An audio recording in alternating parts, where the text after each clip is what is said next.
ప్రభు యేసుక్రీస్తు వారి శ్రేష్టమైన నామములో మీ అందరికీ వందనాలు. గడిచిన వారం మనము అకుల ప్రిస్కిల్ల జీవితాన్ని మనం స్టడీ చేశాం. అకుల ప్రిస్కిల్ల వారు ఎక్కడ సేవ ఆరంభించారు అనే సంగతులు మనం చూసాం. ఎఫెసీ సంఘాన్ని ప్రారంభించింది అకుల ప్రిస్కిల్ల. గడిచిన వారమే చూసుకున్నాం. అకుల ప్రిస్కిల్ల ఎఫెసీ సంఘాన్ని ప్రారంభించినప్పుడు వారు చాలా ప్రేమగల కుటుంబముగా, ప్రేమగల సంఘముగా ఆ కుటుంబము, ఆ సంఘం ఉన్నది. అకుల ప్రిస్కిల్ల కుటుంబం కానీ ఆ సంఘం కానీ. నిజానికి ఎఫెసీ సంఘము ఏ ఇంట్లో ఆవిర్భవించిందంటే అకుల ప్రిస్కిల్ల వాళ్ళ ఇంట్లోనే ఆ సంఘం జరిగించబడేది. మొదట్లో వాళ్ళు చాలా ప్రేమగల వాళ్ళు. ఎంత ప్రేమ అంటే పౌలు ఎన్ని సంఘాలకు పరిచయం చేసినా తనగా చనిపోతున్న సంగతి ఆయనకు అర్థమైనప్పుడు ఎఫెసీ సంఘం వాళ్ళని పిలిపిస్తాడు.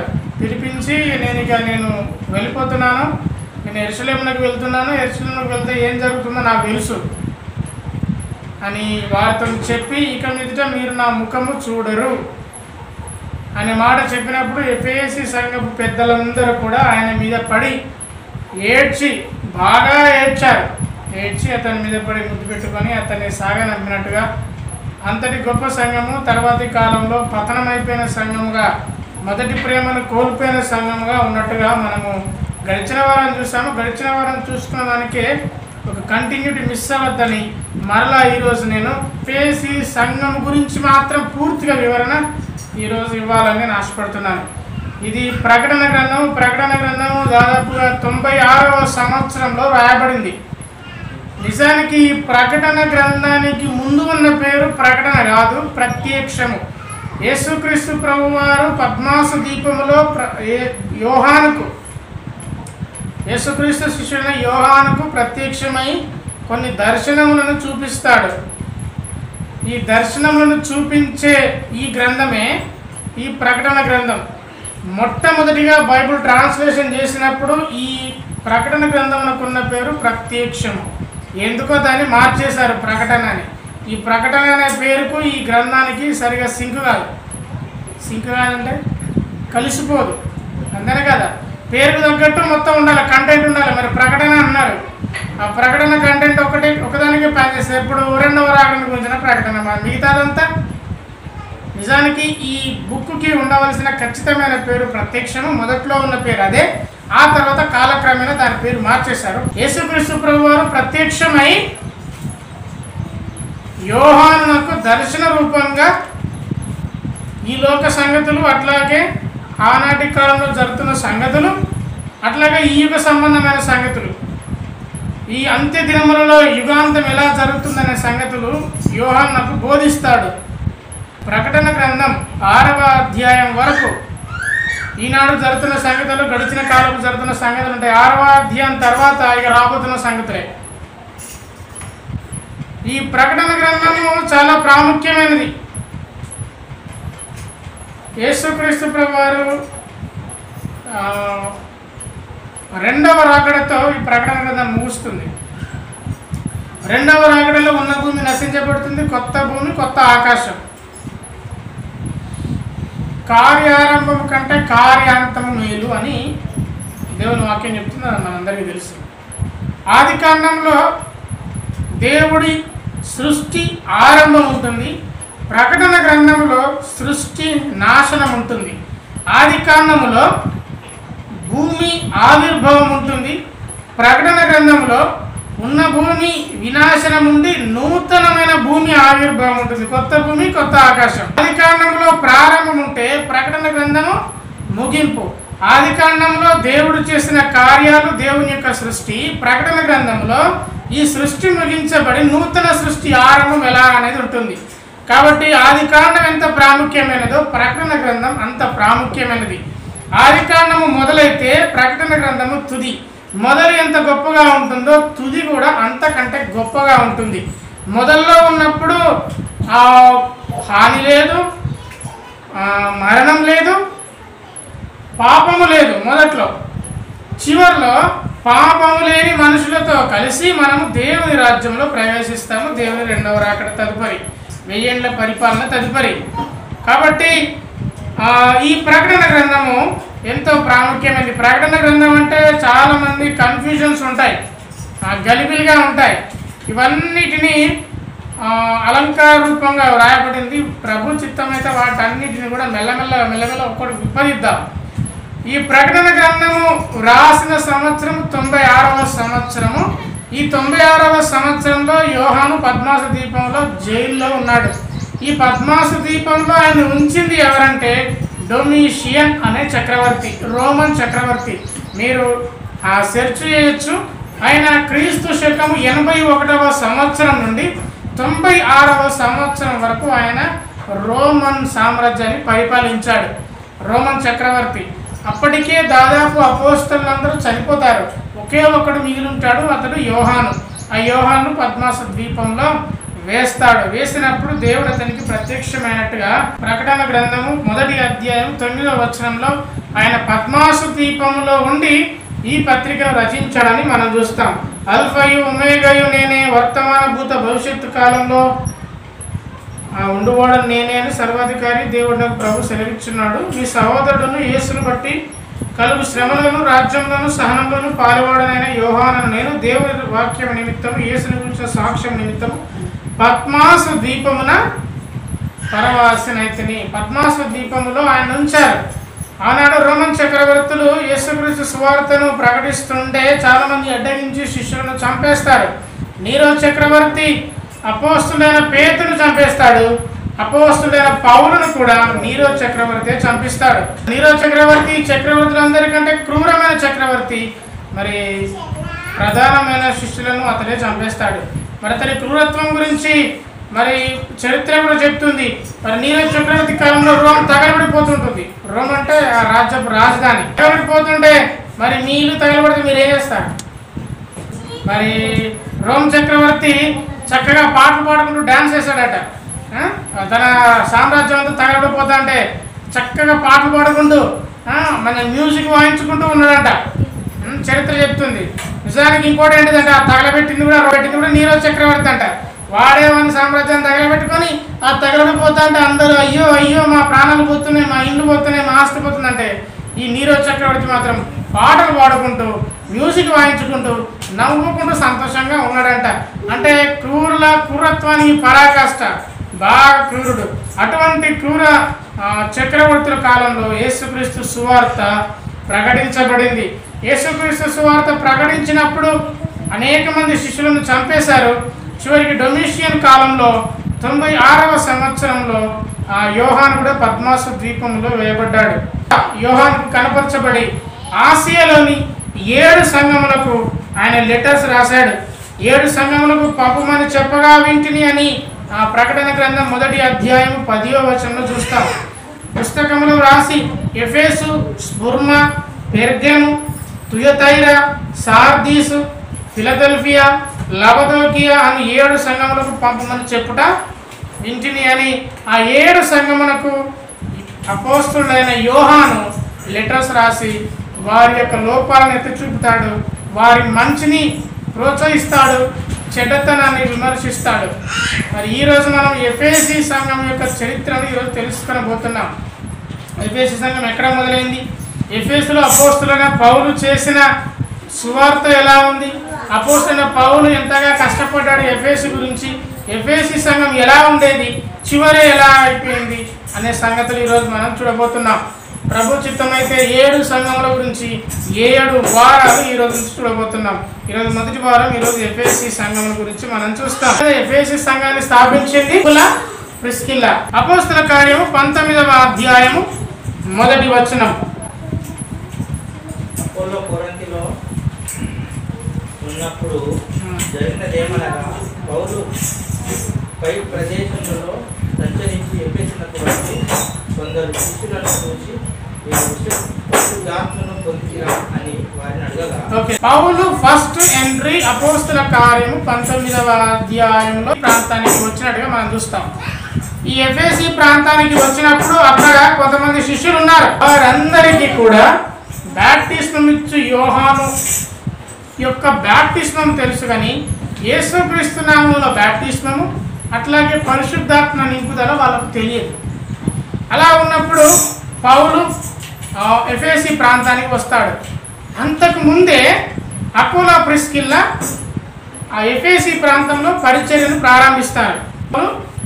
ఎఫెసీ ప్రాంతంలో వీళ్ళు వదిలిపెట్టి పౌలు వేరే వేరే ప్రాంతాలకు వెళ్ళిపోతాడు. అక్కడ ఉండి సేవ పరిచర్యను ఆరంభించింది అకుల ప్రిస్కిల్లా.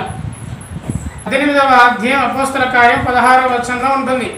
వారు ఎఫెసులకు వచ్చినప్పుడు అతడు వారిని అక్కడ వదిలిపెట్టి తాను మాత్రం సమాజ మందిరంలో మరి వెళ్ళిపోయి సమాజ మందిరంలో వాళ్ళని తరిగించాడు. కొంతకాలం ఉండమని వారు వేడుకుంటే ఒప్పుకోలేదు. ఒప్పుకోక దేవుని చిత్తం మీద తిరిగి వస్తానని చెప్పి ఓడ ఎక్కి ఎఫెసు నుంచి అతడు బయలుదేరాడు. ఎవరు అతడంటే పౌలు బయలుదేరాడు. అక్కడ పరిచయం చేసింది అకుల ప్రిస్కిల్లా.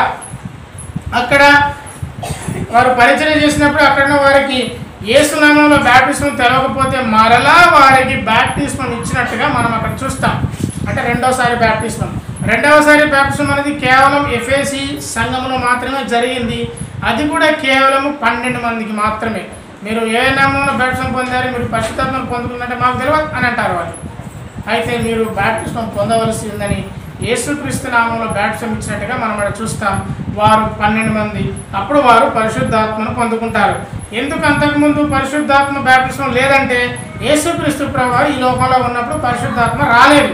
యేసుక్రీస్తు ప్రభువారు ఉన్నప్పుడే యోహాను బ్యాప్టిస్మం ఇచ్చాడు. బ్యాప్టిస్మం ఇచ్చినప్పుడుగా పరిశుద్ధాత్మ ఎక్కడ వస్తుంది వాళ్ళకు? పరిశుద్ధాత్మ నింపుదల ఎట్లా వెళ్తుంది వాళ్ళకు? యేసుక్రీస్తు ప్రభువారు పోతేనే ఏదో పరిశుద్ధాత్మ వచ్చేది. కాబట్టి బ్యాప్టిస్మం ఇచ్చి యోహాను మారు మనసు నిమిత్తం బ్యాప్టిస్మం ఇచ్చాడు. కానీ వారికి పరిశుద్ధాత్మ నింపుదల లేదు. యేసుక్రీస్తు ప్రభువారు తర్వాత చెప్తారు శిష్యులతో, నేను వెళితేనే ఆదరణకర్త వస్తాడు. ఆదరణకర్త వచ్చినప్పుడు మిమ్మల్ని నిత్య సత్యంలోనికి మిమ్మల్ని నడిపిస్తాడు అని చెప్తాడు. అందుకే వారందరికి కూడా యోహాను బ్యాప్టిస్మం తెలుసు కానీ యేసుక్రీస్తు నామంలో బ్యాప్టిస్మం తెలియదు. మరి ఈ కాలంలో అవసరమా? 2 సార్లు బ్యాప్టిస్మం వస్తలే అవసరం లేదు. ఎందుకంటే పూర్తిగా మనకు విషదమైపోయింది. యేసుక్రీస్తు ప్రభువారు ఉన్నారు కాబట్టి వారికి పరిశుద్ధాత్మను బ్యాప్టిస్మం మళ్ళా ఇవ్వడం జరిగింది. కానీ ఇప్పుడు మనకు తండ్రి కుమార పరిశుద్ధాత్మ త్రియేక దేవుని నామంలో మనం బ్యాప్టిస్మం ఇవ్వడం జరుగుతుంది. కాబట్టి అక్కడ పౌలు బ్యాప్టిస్మం తీసుకున్న వ్యక్తులకి మరలా ఇచ్చినట్టుగా మనం అక్కడ చూస్తాం. అట్లాగే అప్పుడు బ్యాప్టిస్మం ఇవ్వగానే వారందరూ కూడా ప్రవచించినట్టుగా మనము చూస్తాం. అట్లాగే పౌలు అక్కడ 3 నెలలు ఎఫెసీ ప్రాంతంలో గడిపి అక్కడ దేవుని రాజ్యం గురించి తర్కించుచు ఒప్పించుచు ఉండను, ధైర్యంగా మాట్లాడుతూ ఉండను. అపోస్తల కార్యం 19వ అధ్యాయం 8వ వచనంలో పౌలు అక్కడ 3 నెలలు గడిపినట్టుగా మనం అక్కడ చూస్తాం. ఎఫెసీ సంఘం అంటే ఇప్పుడు ఇమ్మానుయేలు ప్రార్థన మందిరం చరిత్ర ఉంటుంది కదా. ఎఫెసీ సంఘం అంటే మనం తెలుసుకోవాలి, పూర్వం ఉన్న సంఘాలు ఎట్లున్నాయి, మనం ఎట్లున్నాం అనేది తేడా తెలుసుకోవాలి. కాబట్టి నేను మీకు సాధ్యమైనంత వరకు మీకు అర్థమయ్యే భాషలు చెప్పుకుంటూ వెళ్తున్నాను. అయితే 3 నెలలు గడుపుతాడు. సమాజ మందిరంలో వెళ్తాడు. సమాజ మందిరంలో వెళ్ళి యేసే క్రీస్తుని ధైర్యంగా బోధిస్తాడు. బోధించినప్పుడు ఒప్పిస్తాడు. ఒప్పించే సమయంలో కూడా వాళ్ళు ఒప్పుకోరు. అంటే ఒప్పించబడే సమయంలో కూడా ఒప్పుకోకుండా ఉన్నప్పుడు పౌలు సమాజ మందిరంలోకి వెళ్ళడం వేసి ఒక స్కూల్కి వెళ్తాడు. 9వ వచనంలో ఉంటుంది.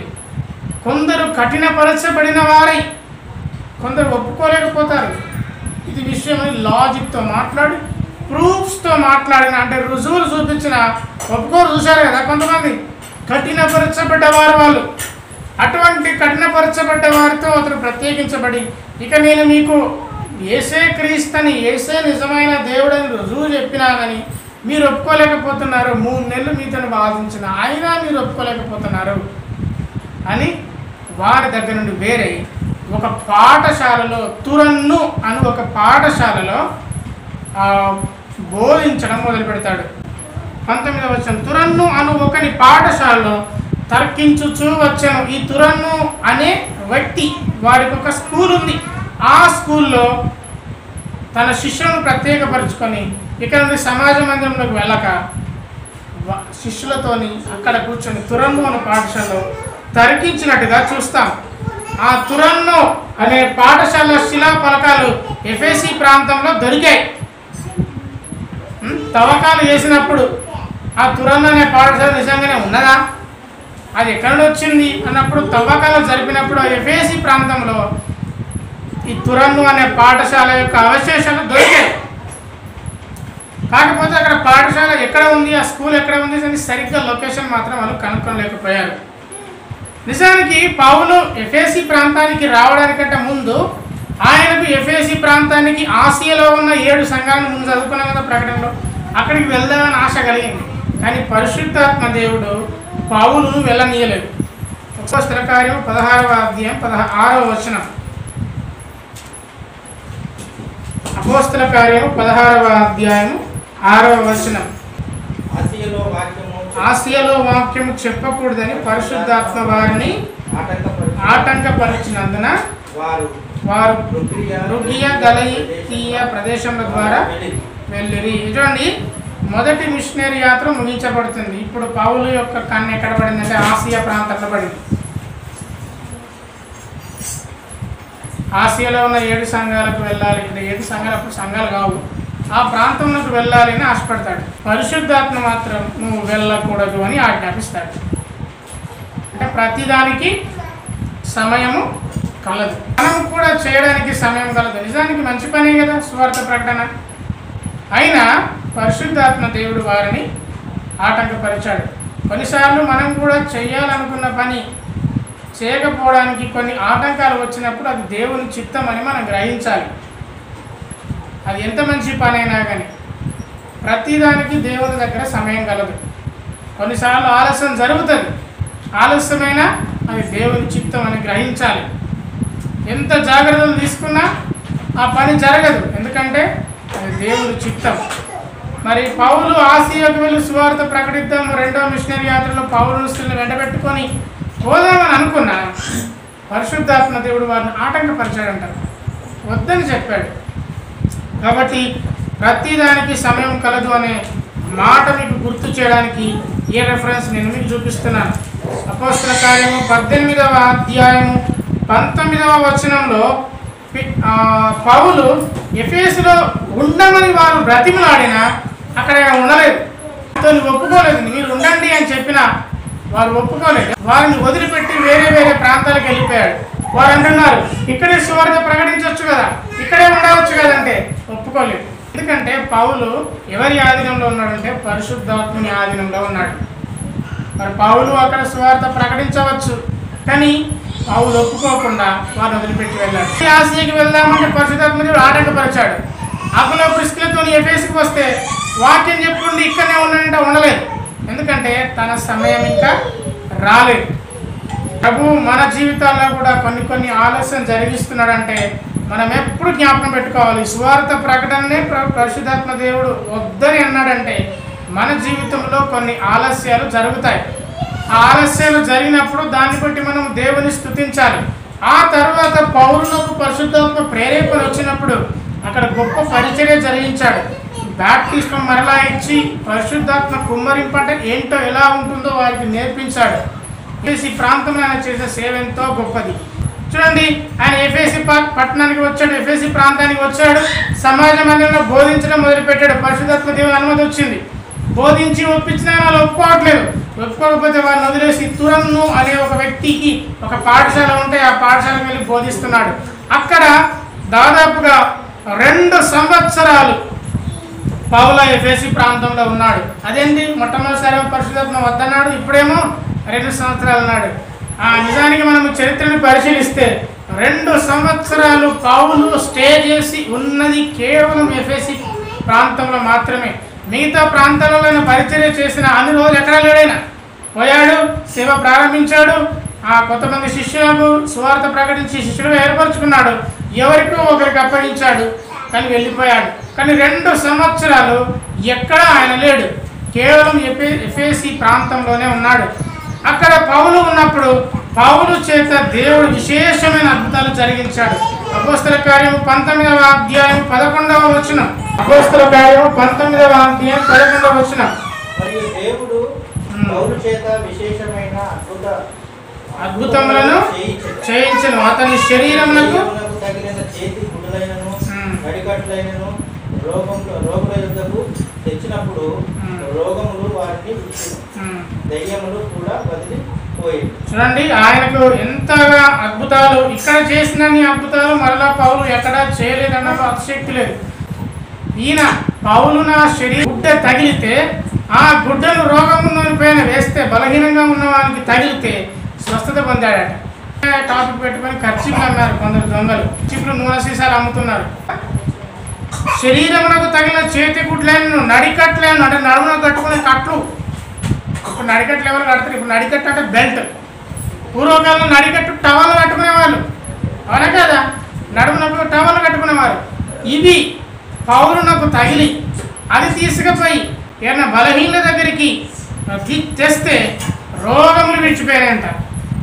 పౌలు చేత బహు విశేషమైన అద్భుతాలను ఆనాటి కాలంలో దేవుడు చేయించాడు. ఎఫెసీ సంఘంలో మాత్రమే చేయించాడు. చూడండి, మంత్రగాళ్ళు ఇప్పుడు దయ్యాలు కూడా వదిలి వెళ్ళిపోయాయి. దయ్యాలు వదిలిపోయేసరికి 13వ వచనం చూడండి.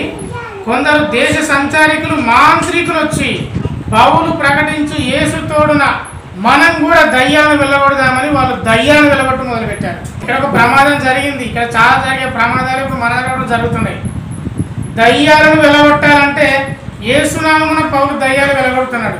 ఇప్పుడు అక్కడ ఉన్న మంత్రాలు ఏం చేశారంటే మేము కూడా యేసునామమున దయ్యాలు వెళ్ళగొడతామని వెళ్ళగొట్టే ప్రయత్నం చేస్తే వారికి యేసునామం తెలుసు, కానీ యేసు ఎవరో తెలియదు. యేసునామమున దయ్యాలు వెళ్తున్నాయని తెలుసు, కానీ యేసు ప్రభు యొక్క పూర్తి వివరం, యేసు ప్రభు యొక్క వాక్యం తెలియదు, దేవుని మాటలు తెలియదు. ఆ దయ్యాలు వెళ్ళగొడుతుంటే ఆ దయ్యాలు వీళ్ళపై దాడి చేసినాయి.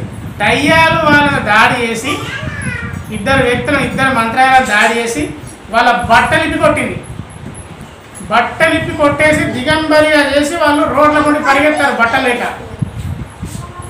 చూడండి, యేసునామమున దయ్యాలు వెళ్ళగొట్టబడతాయి.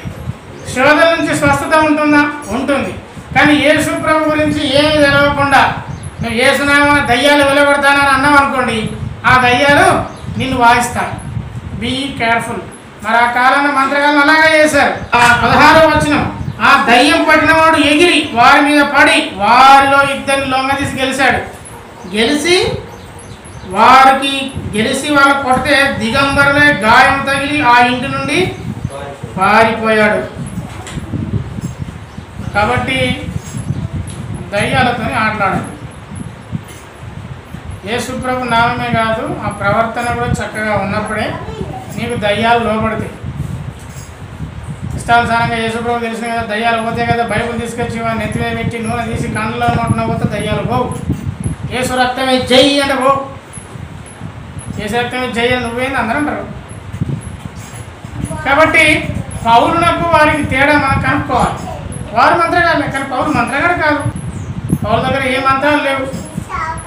ఇప్పుడు ఆ పుట్టుగుడ్డివాడు అంటాడు కదా, అయ్యా నాకేమో నీ అయ్యా ఎవరితో పుట్టుగుడ్డివాడు పేదలతో యోహాన్తో నాకేమో నా దగ్గర ఏమీ లేదు, నాకు కలిగినదే నీకు ఇస్తున్నాను, వేస్తున్నామున నడిచే. విశ్వాసము ఉన్న వారి వల్ల జరిగించబడతాయి.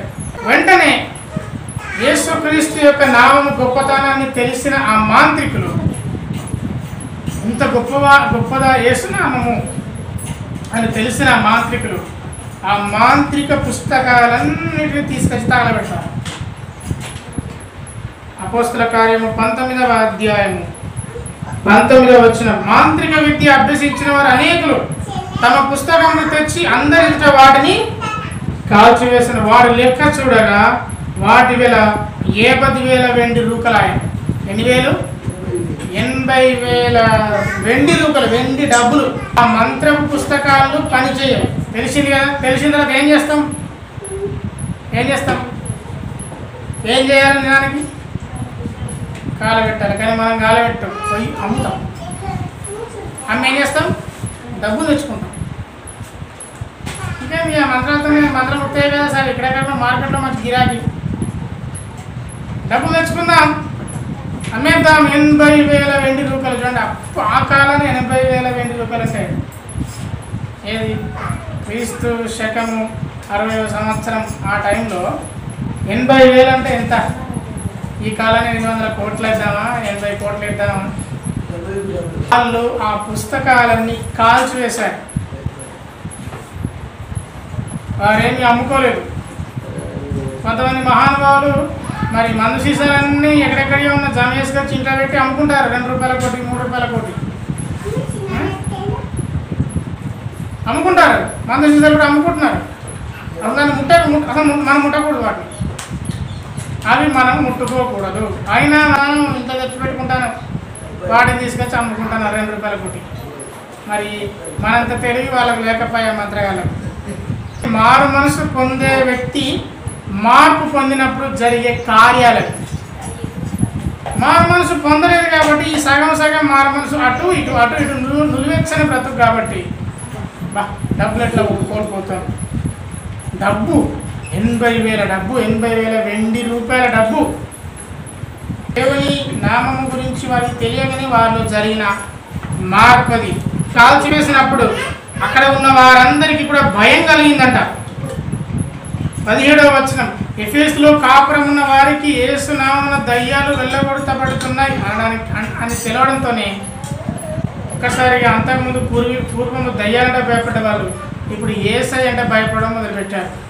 మరలా గడిచిన వారము అంతకుముందు వారం చెప్పినట్టే ఇప్పుడు నేను మీకు చెప్తున్నాను, దేవుడు అంటే మనకు భయం ఉన్నదా? దేవుని కార్యాలు మనకు తెలుసా తెలియదా? దేవుని యొక్క కార్యాలు మనకు తెలిసిన తర్వాత యేసు ప్రభు అంటే భయం ఉందా? యేసయ్య అంటే ప్రేమ ఉంది మనకు, కానీ యేసయ్య అంటే భయం ఉందా? అక్కడ ఉన్నవారు భయపడి, యేసుకు భయపడి మొత్తం కాలబెట్టారు. 18వ వచనం చూస్తే వారు తమ పాపాలని ఒప్పుకున్నారు, యేసుక్రీస్తు ప్రభు వారిని ఒప్పుకున్నారు. మాంత్రికులు వచ్చి వాళ్ళకు ఉన్నవన్నీ కాల్ చేశారు. ఇవన్నీ జరగగానే దేవుని వాక్యము ప్రబలమై వ్యాపించింది. దేవుని వాక్యము వ్యాపించకుండా ఉండడానికి ఒకవేళ నీవు దేవునికి భయపడకుండా ఉంటున్నావా? అది కారణమా? అన్యాయపు సొత్తు కోసం ఎదురు చూస్తున్నావు, అది కారణమా? మళ్ళీ మనం పరీక్షించుకోవాల్సిన అవసరం ఉంది. అక్కడ ఈ సంఘంలో దేవుని వాక్యము ప్రబలుతుంటే అక్కడ ఒక దేవాలయం ఉంటుంది.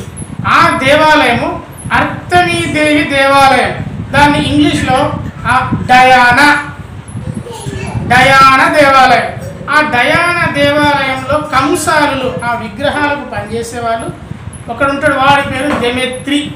ఆ దెమెత్రి అనేవాడు వెండి విగ్రహాలను తయారు చేస్తుంటాడు కాబట్టి వారందరూ అక్కడికి వచ్చి తీసుకొని పోతుంటారు. ఈ దెమెత్రి అనేవాడి దగ్గర కంసాలి వృత్తి, చెక్కేవాడు, విగ్రహాలు చెక్కేవాడు, చాలా డిమాండ్ ఎక్కువ. ఇక్కడ యేసుక్రీస్తు వాక్యము ప్రబలిపోతుంటే ఇక ఆ విగ్రహారాధన చేయడం తక్కువైపోతుంటే వీరందరూ, ఆ దెమెత్రి అనేవాడు అక్కడ ఉన్న వారందరినీ ఎగేసుకొని వచ్చి పౌలు మీద దాడి చేయిస్తాడు. చూడండి, యేసుక్రీస్తు వాక్యం ప్రబలిపోతుంది. ఆ డయానా దేవత, అర్తమీ దేవి, ఆ అర్తమీ దేవత దగ్గర విగ్రహాలు చేసే దెమెత్రి యొక్క వ్యాపారం నష్టపోతుంది. విగ్రహాలు ఎవరు కొంటలేరు. చివరికి వారిని దాడి చేయిస్తాడు. నిజానికి ఆ అర్తమీ దేవి గురించిన ఒక మాట వారికి ఒక నాంది ఉంది. ఏమంటే ఆ అర్తమీ గుడిలో ఆ అర్తమీ దేవి విగ్రహం ఉంటుంది కదా, ఆ విగ్రహం మనుషులు తయారు చేసింది కాదు, అది ఆకాశం నుండి ఊడిపడింది అని అంటారు. అట్లాగే అక్కడ కూడా ఈ డయానా దేవత అంటే ఈ అర్తమీ దేవి ఆకాశం నుండి కింద పడ్డ ఉల్కాను తెలుసు కదా, మనకు అప్పుడప్పుడు కింద పడుతుంది. ఆ ఉల్కనే విగ్రహంగా అయిందని అనేవారు. అది కూడా మనకి అధ్యాయంలోనే ఉంటుంది. అంత పవర్ఫుల్ దేవతగా వారు కొలుస్తారు. ఈ దెమెత్రి అనేవాడు తన జీతము లాగేస్తున్నాడు అనేసి అక్కడ ఉన్న వారందరికీ ఒక నాటకశాల ఉంటుంది. ఆ నాటకశాల దగ్గరికి వెళ్ళి ఈ విధంగా మనం లాస్ చేస్తున్నారు అని చెప్పకుండా మన దేవతకు అన్యాయం జరుగుతుందని చెప్తాడు.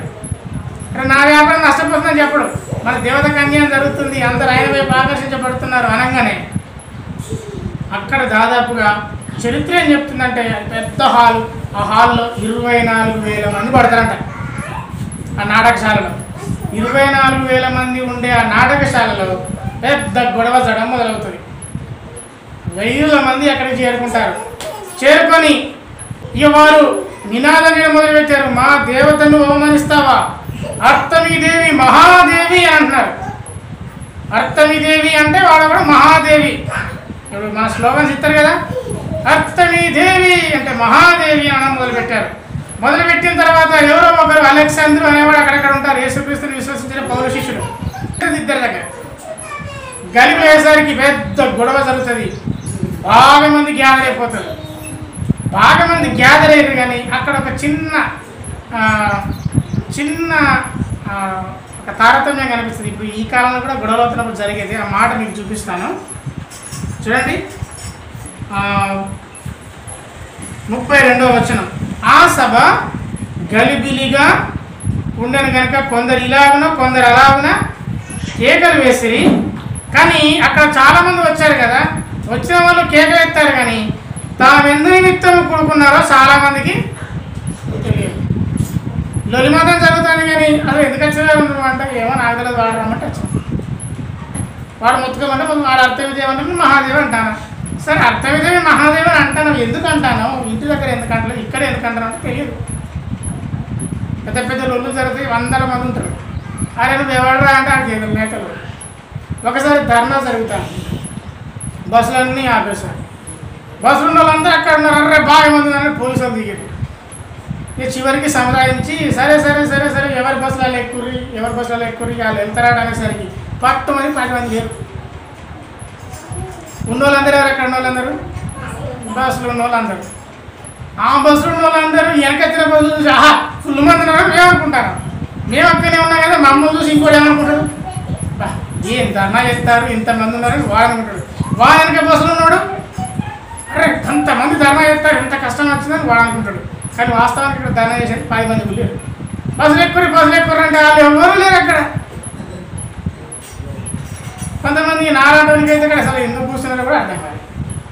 పై కుయ్యక్కడ నేను నిలబడతాను, షేర్ కట్టుకోను, అట్లా కూర్చొని ఇట్లా కూర్చొని షేర్ కట్టుకోను, ఇట్లా చూస్తాను. ఇక వీళ్ళు కూడా అనేక మంది ప్రజలు వచ్చి అక్కడ నినాదాలు చేయడం మొదలుపెట్టారు. కానీ వాళ్ళు ఎందుకు నినాదాలు చెప్తున్నారు, ఎందుకు కొడుకున్నారు వారికే తెలియదు.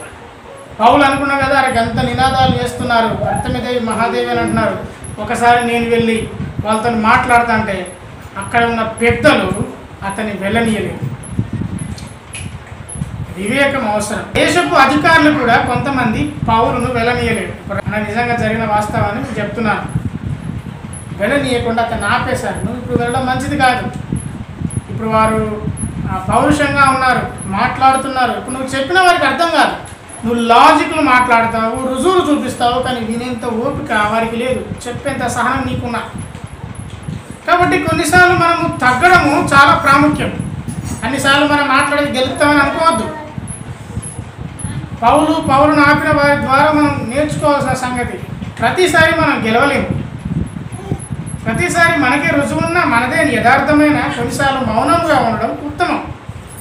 కాబట్టి ఎక్కడ మౌనంగా ఉండాలో ఎక్కడ ఉండకూడదో తెలియాలి. నాకు మిత్రుడు ఉన్నాడు, సాక్ష్యం ఎప్పుడు మొదలుపెట్టాడు. పాపం మొదలుపెట్టిన కానీ ఎట్లా అయిపోయాలో అర్థమవుతుంది.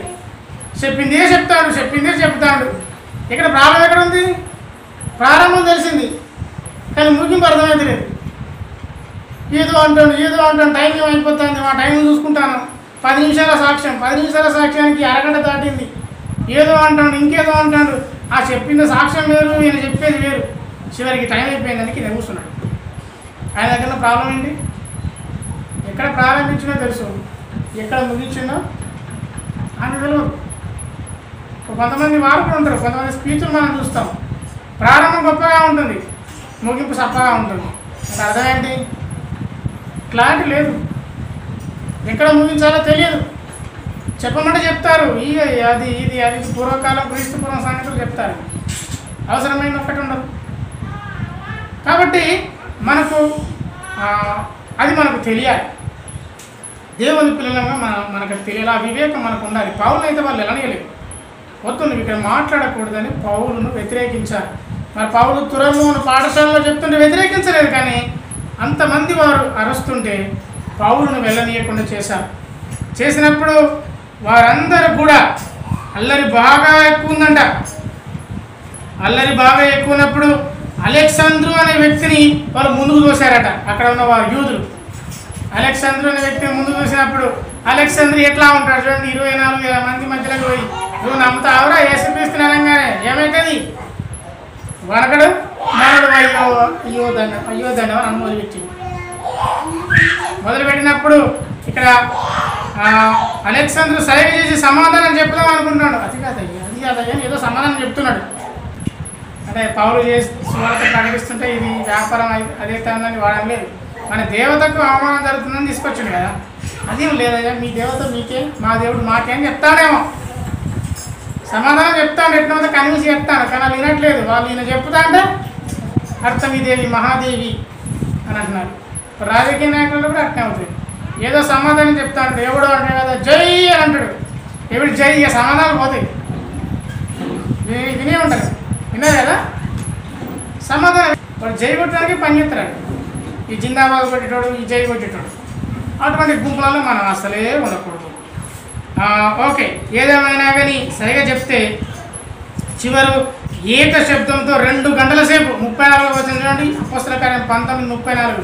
ఆ ఎఫెసీ ప్రాంతంలో ఉన్న వారెంతకంటే ఒకే శబ్దంతో 2 గంటల సేపు వారు ఎఫెసీల అర్థమీదేవి మహాదేవి అని కేకలు వేసండి. 1 గంట సేపు అడగండి, గంట సేపు 10 నిమిషాలు అడగండి, ఉద్రేకం. 2 గంటల సేపు వాళ్ళు కేకలు వేశారట. కేకలు వేసినప్పుడు ఆ కరణం అనేవాడు వచ్చి ఆ సముదాయాన్ని, ఆ గుంపును సముదాయించాడు. కరణం అంటే తెలుసా, ఊరికి కరణాలు ఉండేవాళ్ళు పూర్వకాలంలో. అంటే ఏమంటే వారికి అధిపతి, అంటే అతనికి కొంచెం చెప్తే వింటారు. ఆ కరణం వచ్చి వాళ్ళు సముదాయిస్తున్నారు. అరే వాళ్ళు మీరు ఏం చేయకంటారా నాయన, ఎందుకంటే దానికి కారణం ఏంటంటే ఆ ఎఫెసీ ప్రాంతం అంతా రోమన్ సామ్రాజ్యం అధికారంలో ఉంది.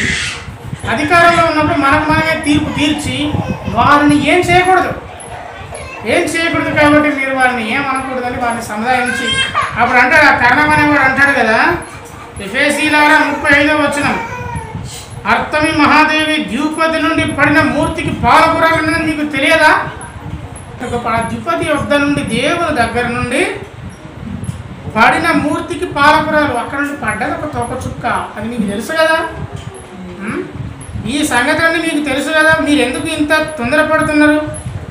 వారు మన దేవతను దోచిన వాళ్ళు కాదు, 37వ వచనం, మన గుడిని దోచిన వాళ్ళు కాదు, మన దేవతను దూషించిన వాళ్ళు కాదు, మనకు అధిపతులు ఉన్నారు. 38వ వచనం, మనకు అధిపతులు ఉన్నారు, వారితో ఉన్నప్పుడు మీరు వ్యాజ్యం ఆడండి అని చెప్పి వారిని సముదాయించినట్టుగా మనం చూస్తాం. చూడండి, ఆనాడు జరిగిన సంగతులు ఈనాడు జరుగుతున్నాయి.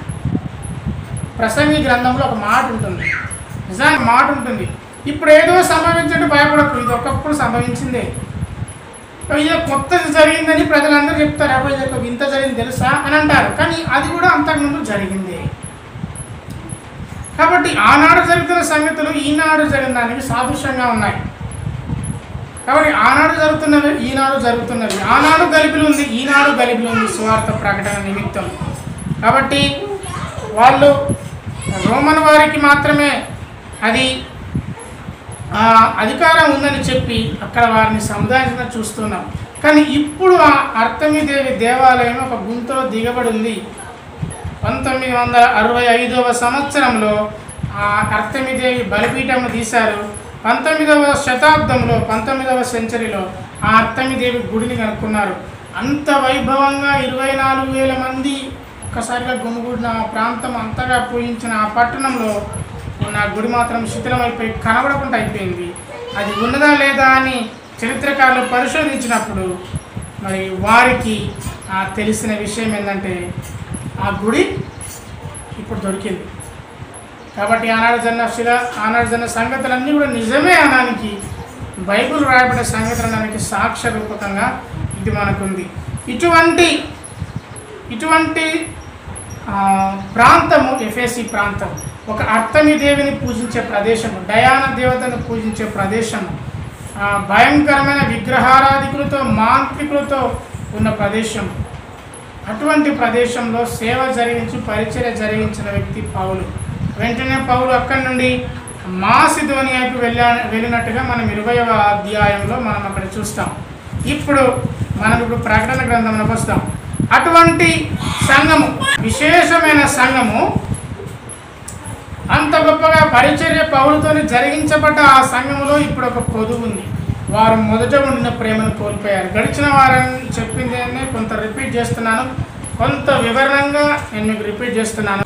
వారు 2వ వచనం నుండి 4వ వచనం, ప్రకటన 2వ అధ్యాయం 2వ అధ్యాయం 2వ వచనం 4వ వచనం చూస్తే వారు చాలా సహనం గలవారు కదా. 24,000 మంది అంతమంది అరిసినా కానీ సహనంతో వేచి చూసి మరి సముదాయించిన తర్వాత నెమ్మదిగా మాట్లాడినవారు. నిజానికి వారు ఆవేశపడ్డవారు కాదు, అసలుకే వారు ఆవేశపడని వారు. వారు దుష్టత్వాన్ని సహింపలేని వారు. వారికి దుష్టత్వం అంటే అసహ్యం. మళ్ళీ వాళ్ళు రాజీ పడని వారు. దుష్టత్వం అంటే వారికి అసహ్యం, సహనం ఎక్కువ. అయితే వారు మొదటి ప్రేమను వదిలేశారు. వారికి వాక్యం తెలుసు కానీ ప్రేమ లేదు. వాక్యం బహుగా తెలుసు కానీ ప్రేమ తెలియదు. వాడు ప్రేమగా ఉంటాడు, అతనికి వాక్యం తెలియదు. మనకి వాక్యం తెలుసు ఒక వ్యక్తికి, అతనికి ప్రేమ తెలియదు. ఈనాటి కాలంలో జరుగుతుందాలే. అందుకే పౌలు ప్రతిసారి ఎఫెసీ సంఘాన్ని హెచ్చరిస్తారు. ఎఫెసీ పత్రిక చూస్తే మొత్తం ప్రేమ గురించే ఉంటుంది. మీరు ప్రేమ గలగా వారై ఉండాలి. కాగా మూడే నిలుస్తాయి: ప్రేమ, విశ్వాసము, నిరీక్షణ. కానీ వీటన్నిటిలో ముఖ్యమైనది ప్రేమ. ఆ ప్రేమనే ఈ ఎఫెసీ సంఘము కోల్పోయింది. కాబట్టి పౌలు హెచ్చరిస్తున్నాడు, మీరు మనది ప్రేమ గల సంఘమైనా ఒకసారి మనం పరీక్ష చేసుకోవాలి. ఒకసారి ఎఫెసీ పత్రిక చూద్దాం. ఎఫెసీ పత్రిక 3వ అధ్యాయం 16 నుండి 19వ వచనం వరకు. ఎఫెసీ సంఘమా, మీరు ప్రేమను తెలుసుకోవాలి, క్రీస్తు ప్రేమను తెలుసుకోవాలి, క్రీస్తు ప్రేమను పంచాలి అని చెప్తున్నారు. ప్రేమ యందు వేరుపారి స్థిరపడి సంపూర్ణ సమస్త పరిశుద్ధత కూడా దాని వెడల్పు, పొడుగు, లోతు, ఎత్తు ఎంతో గ్రహించాలి. జ్ఞానమునకు మించిన క్రీస్తు ప్రేమ తెలుసుకున్నటకు తగిన శక్తి గల వారు మీరు కావాలి. జ్ఞానం ఉంటే సరిపోదు, ప్రేమ ఉండాలి. కాబట్టి అది జ్ఞానమునకు మించిన ప్రేమ. మీరు జ్ఞానం ఎక్కువగా ఉందని మీరు అనుకుంటున్నారు. ఎందుకంటే అపోస్తలు కాని వారు ఎవరో మీరు పరీక్షించి వాక్యాన్ని పరిశోధించిన జ్ఞానవంతులు మీరు. మీకు జ్ఞానం ఉందని మీరు ఉపయోగిస్తున్నారు, కానీ మీకు ప్రేమ లేదు. కాబట్టి మీరు జ్ఞానమునకు మించింది ప్రేమ, అది మీరు కనుక్కోవాలని రాశాడు. అట్లాగే ఎఫెసీ పత్రిక 4వ అధ్యాయం 3వ వచనం. ఎఫెసీ పత్రిక 4:13 ప్రేమతో ఒకరినొకడు సహించండి, మీరు పిలువబడిన పిలుపు తగినట్టుగా దీర్ఘశాంతంతో ఉండండి, సాత్వికంతో ఉండండి అని బోధించాడు. మీరు ప్రేమను కోల్పోతారని. అట్లాగే 5వ అధ్యాయం 2వ వచనం. ఎఫెసీ పత్రిక 5:2 క్రీస్తు మిమ్మల్ని ప్రేమించి పరిమళ వాసనగా ఉండుటకు మన కొరకు తను తాను దేవునికి అర్పణగా బలిగా అర్పించుకొను, అలాగని మీరు ప్రేమ కలిగి నడుచుకునుడి. ఎన్నిసార్లు వారు ప్రేమ గురించి చెప్పాడు చూడండి. 15వ వచనం. దినములు చెడ్డవి, జాగ్రత్త అని వారిని హెచ్చరించాడు. అట్లాగే 22వ వచనం నుండి 33 వచనాలు. ఎఫెసీ 5:22 నుండి 33. ఈ వచనాలు ఎక్కడ చదువుతాం? మనం ఢిల్లీలో చదువుతాం. అవునా? పురుషులారా మీ భార్యను ప్రేమించుడి, భార్యలారా మీ భర్తకు లోబడినుడి. ఈ భార్య భర్తల కోసం చెప్పిందని మనం అనుకుంటాం, కానీ కాదు. నేను భార్య భర్తల కోసం చెప్పట్లేదు, నేను క్రీస్తుని గురించి, సంఘమును గురించి చెప్పుచున్నాను. దాని అర్థం ఏంటంటే క్రీస్తు సంఘమును ప్రేమించాడు కాబట్టి భర్త భార్యను ప్రేమించాలి. అట్లాగే సంఘము క్రీస్తునకు లోబడి ఉంటుంది కాబట్టి భార్య నీ భర్తకు లోబడి ఉండు అని చెప్తున్నాడు. దాని గురించి భార్య భర్తలు ముందు పెట్టాడు. ఇప్పుడు 2 జరుగుతలేవు అనుకుంటా కదా. సంఘం క్రీస్తుకు లోబడతలేదు, భార్య భర్తకు లోబడతలేదు. కానీ సంఘాన్ని క్రీస్తు ప్రేమిస్తున్నాడు, మరి భర్త భార్యను ప్రేమించాలి, లోబడిపైన ప్రేమించాలి. ఓకే, జరగాలి. అలా జరిగితేనే అది సంఘానికి క్రీస్తునికి ఎంత సంబంధం ఉన్నదో, ఏ విధంగా ప్రేమ బంధం ఉన్నదో. సంఘం కోసం క్రీస్తు తన ప్రాణాన్ని పెట్టాడు కాబట్టి మీరు కూడా మీ భార్య కోసం నువ్వు ప్రాణం పెట్ట బద్దునువై ఉన్నావు. సంఘం క్రీస్తునికే లోపడుతుంది, అవునా కదా? మీరు వాక్యానికే లోపడాలి. అటు ఇటు అయిపోయి మీరు రెడీ చేసి కింద కూర్చొని వాక్యం వినాల్సిందే. సరే, కుర్చీలో కూర్చొని వాక్యమే వినాల్సిందే. క్రీస్తు మాటలే వింటారు కాబట్టి నీ భర్త మాటను ఎప్పటికీ నువ్వు వినాలి అని చెప్పడానికి ఆ సంబంధాన్ని తీసుకొచ్చాడు. కానీ దాని మధ్యలో ఉన్నది ఏంటంటే ప్రేమ అనే బంధాన్ని తీసుకొచ్చాడు. కాబట్టి ఆ విధంగా క్రీస్తు మనల్ని ప్రేమిస్తున్నట్టుగా మనం అది చూస్తూ ఉన్నాం.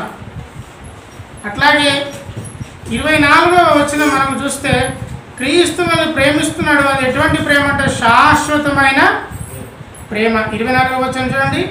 కొద్దిసేపు ప్రేమించడం, ఏదైనా ఇష్టమైన చేసిననుకో అప్పుడు మనం ప్రేమ, మా తర్వాత ప్రేమ ఉండదు. అటువంటి ప్రేమ కాదు, ఆయన శాశ్వతమైన ప్రేమతో ప్రేమించేవాడు. కాబట్టి అలాంటి ప్రేమను మీరు కోల్పోకండి అని ప్రకటన గ్రంథం ఎఫెసీ 6:24.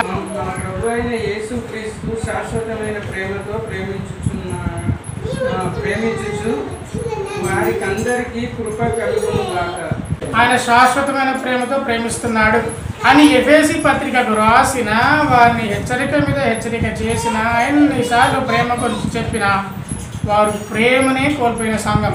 అంటే మొదటిగా ఆ పౌలును వెళ్ళకయ్యా అని చెప్పిన సంఘం చివరికి ఏమైందంటే, పౌలును అంతగా ప్రేమించిన సంఘం చివరికి ఏమైందంటే ఆ ప్రేమనే కోల్పోయిన సంఘం. కాబట్టి ఆ మొదటి పేరు చేయకపోతే నేను నా దీపస్తంభాన్ని, నా ఆత్మను నీ మధ్య నుండి తీసేస్తాను అని చెప్పాడు.